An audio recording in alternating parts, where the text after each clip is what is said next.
Alhamdulillahirrahmanirrahim. Salatu wassalamu ala asyrafil anbiya wal mursalin Sayyidina Muhammad wa ala alihi wasallam. Alhamdulillah, terima kasih moderator kesempatan yang kami berikan.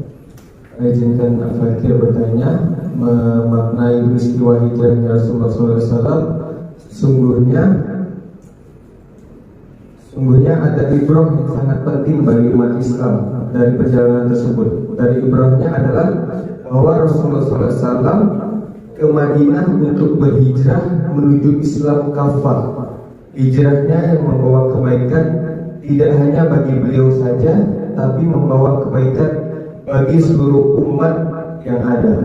Hijrah dari sistem dan hukum jahiliyah kemudian menerapkan sistem Islamiyah. Rasulullah SAW mendirikan sebuah negara yang disebut Daulah Islam atau negara Islam di Madinah. Di sana beliau merubah cara hidup masyarakat dengan menerapkan Islam secara kafah. Inilah era baru bagi perkembangan Islam pada masa itu. Setelah diterapkan, cahaya Islam tidak hanya menyinari Madinah, tapi juga menyebar ke wilayah lain seperti yang disampaikan Ustaz Muhammad Kurniawan tadi. Cahaya Islam membebaskan manusia dari sistem kufur jahiliyah yang diterapkan negeri tempat tinggalnya yang penuh kegelapan menuju cahaya dengan menerapkan Islam sebagai aturan di seluruh sendi kehidupan. Peradaban Islam pun menjelma menjadi negeri yang merdeka secara hakiki yang menghamba kepada Allah SWT semata. Itulah hijrah yang sebenarnya. Tapi negara Islam yang Nabi wariskan kepada kita kini telah tiada.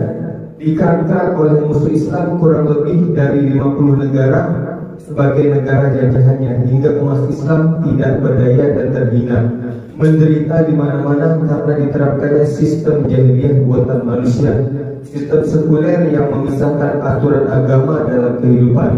Mayat kegelapan pun menyapa, merusak tangan, dan ada dan anak tak lagi hormat kepada orang tua. Pergaulan bebas merebak, kemaksiatan semakin banyak. Saat ini umat Islam katanya bisa dikatakan sama dengan masa Rasulullah sebelum beliau berhijrah. Umat terpuruk.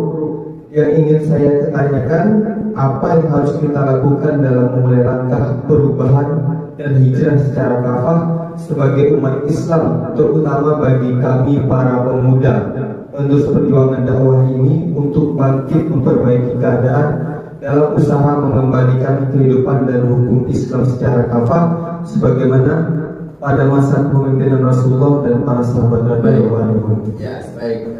Terima kasih.